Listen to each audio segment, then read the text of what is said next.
হেনা সিদ্দিকী।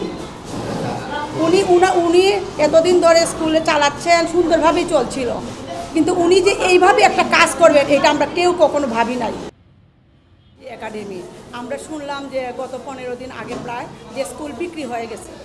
তাই আমাদের বাচ্চাদের অত্যন্ত প্রাণপ্রিয় এই স্কুল, যে স্যার এটা কিভাবে করলেন, অন্যের কাছে হস্তান্তর করলেন, বাংলা মিডিয়াম থেকে ইংলিশ মিডিয়ামে নিলেন।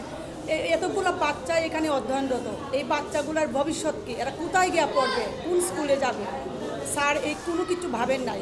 উনি শুধু ওনার ব্যক্তি স্বার্থ দেখে, ব্যক্তি স্বার্থ চরিতার্থের জন্য উনি এতগুলো শিক্ষক এখানে রয়েছে, কারো ভবিষ্যতের কথা ভাবেন নাই।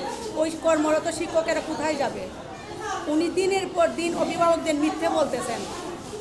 তাই আমরা চাই আমাদের স্কুল ঠিক যেভাবে ছিল ওইভাবে থাকবে, ওইভাবে চলবে। এবং বিভিন্ন উচ্চ পর্যায়ে চাকরিরত আছে। হঠাৎ করে পরিচালক মহোদয় জনাব হেনা সিদ্দিকী প্রতিষ্ঠানটা আর্থিক লোভের বশীভূত হয়ে প্রতারণার মাধ্যমে এই প্রতিষ্ঠান বিক্রি করে উনি চলে যাচ্ছেন। এবং বর্তমানে তানজিমুল উম্মাহ গ্রুপ ওনারা কিনেছেন, কিন্তু আমরা বিভিন্ন সময় লিখিতভাবে পরিচালক মহোদয়কে জানিয়েছি যে যদি আপনি প্রতিষ্ঠান পরিচালনা না করতে পারেন তাহলে অভিভাবকদের হাতে আপনি হস্তান্তর করেন, স্কুলটা যেভাবে আছে আমরা ওইভাবেই পরিচালনা করব।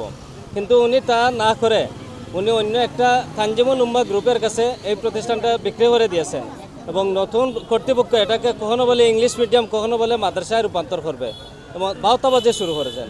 হেনা সিদ্দিকী বর্তমান পরিচালকের কাছে আমরা লিখিতভাবে জানিয়েছিলাম যে যেভাবে স্কুল আছে ওই কাঠামোবদ্ধ থাকবে তা আমাদের লিখিতভাবে জানানোর জন্য।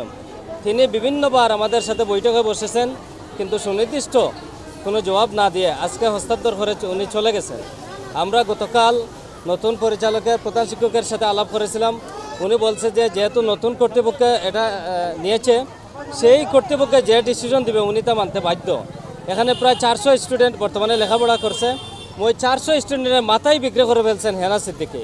আমরা চাই স্কুলটা যে কাঠামোবদ্ধ আছে, বাংলা মিডিয়ামের সিলেটের একটা সুনামধন্য প্রতিষ্ঠান যেভাবে আছে এবং ওই হিল সিটি একাডেমি নামে ওইভাবেই প্রতিষ্ঠানটা চলবে।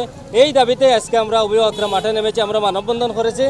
আমরা জেলা প্রশাসক মহোদয় বরাবর স্মারকলিপিও দেব এবং স্কুলটা যেভাবে আছে, যে কাঠামোবদ্ধ আছে ওই কাঠামোবদ্ধ থাকবে, এটাই আমাদের দাবি। ধন্যবাদ।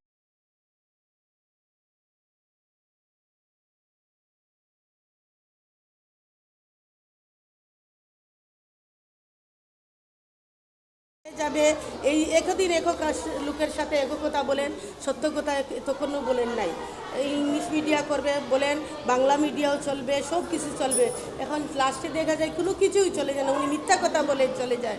এই বাচ্চাদেরকে নির্যাতন করে যাই দেন, উনি সব সময় মিথ্যা কথা বলেন।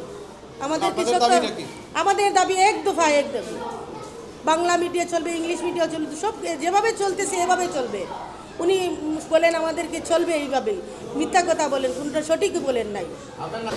এরকমই থাকবে, পরিবর্তন হবে, আমরা পড়ব। আমরা চাই যে আমাদের স্কুল যেভাবে চলছিল এভাবেই চলবে, আর আমরা কোনো পরিবর্তন চাইছি না।